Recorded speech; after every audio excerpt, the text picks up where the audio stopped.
Bonjour à tous, je m'appelle Albert Lannes et je suis consultant SEO et SEA. Dans cette vidéo, je vais analyser le site qu'un abonné m'a envoyé, qui est un site d'expertise bâtiment, expertise béton. Rapidement, me concernant, j'ai pu bosser pour pas mal de clients, notamment Omega Expert, où j'ai pu leur monter toute leur stratégie SEO, qui marche maintenant plutôt bien. Donc je connais plutôt bien cette thématique. À la fin de cette vidéo, vous aurez des pistes d'amélioration que vous pouvez mettre en pratique sur votre site web pour éviter de refaire les mêmes erreurs et ainsi aller chercher plus de trafic en SEO. Alors rapidement, voilà le site comme il se présente.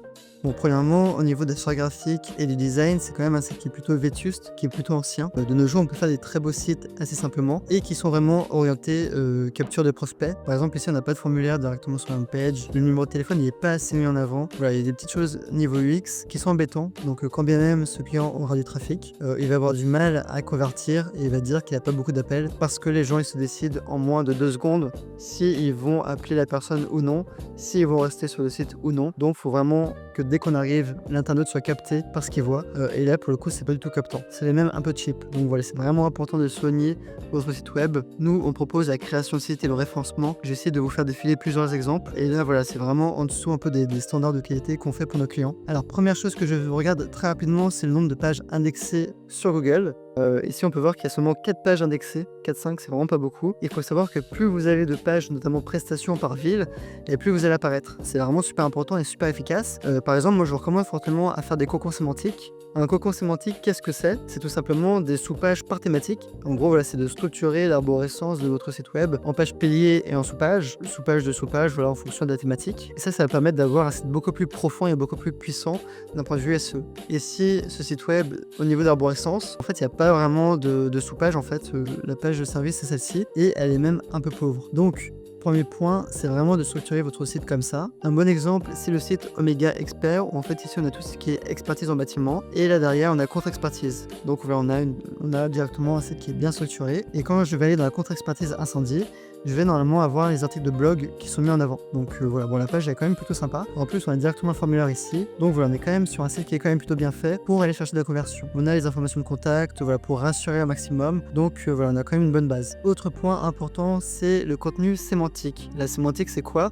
C'est le rédactionnel, c'est le contenu pur du site. Tout ce qui est vraiment textuel, pas les images. Et ici, qu'est-ce qu'on peut voir? On peut voir que le contenu il est très faible. En fait, voilà, si on veut apparaître sur tout ce qui est bureau études béton armé, eh bien, ce qu'il faut faire, c'est vraiment regarder les 3-4 premiers. Nous, ce qu'on fait, c'est qu'on va vraiment analyser les 10 premiers sur Google et structurer le contenu pour être mieux qu'eux, en fait, en reprenant un peu les idées à gauche à droite, sans copier évidemment. Mais l'idée, c'est quoi? C'est d'avoir un contenu qui est plus riche et plus complet que les concurrents. Donc, j'ai un peu analysé les 2-3 concurrents et j'ai un peu fait un mix de tout. Et je vais ainsi pouvoir structurer un peu une page avec des titres et des sous-titres qui va du coup dépasser mes concurrents en termes de contenu. Là, par exemple, ce bloc de clients est très bien, ça donne confiance. On a différents blocs aussi sur les matériaux, sur les zones d'intervention, donc c'est quand même pas mal. Là on a un bloc sur l'imagerie 3D, très bien. Là on a un texte un peu plus informationnel. Voilà, c'était plein de choses que vous pouvez reprendre pour composer une page qui sera plus riche. Et enfin un autre concurrent, et ben lui il a carrément fait des sous-pages, un peu un cocon sémantique dédié pour chacun de ses pages. Et la preuve, ça marche plutôt bien parce qu'il arrive quand même dans le top 3. Et donc ça aussi c'est quelque chose que vous pourrez prendre. Donc par exemple dans béton armé, on peut faire une sous-page qui va parler directement de diagnostic. Et lui, son site est quand même plutôt bien réalisé. Même si elle a l'air plutôt simple, en fait, il y a quand même beaucoup de pages. Et il a vraiment bossé l'arborescence sur son site. Donc là, on a une page. Et après, on a encore des sous-pages. Donc son site est quand même plutôt bien. À l'exception que les boutons d'appel sont pas forcément très clairs. Il pourrait les mettre un peu plus en avant. Et le texte est un peu petit et la police est un peu fantaisiste. Mais sinon, c'est quand même plutôt bien. Autre chose que j'aime bien regarder, c'est un peu voilà, les titres et sous-titres.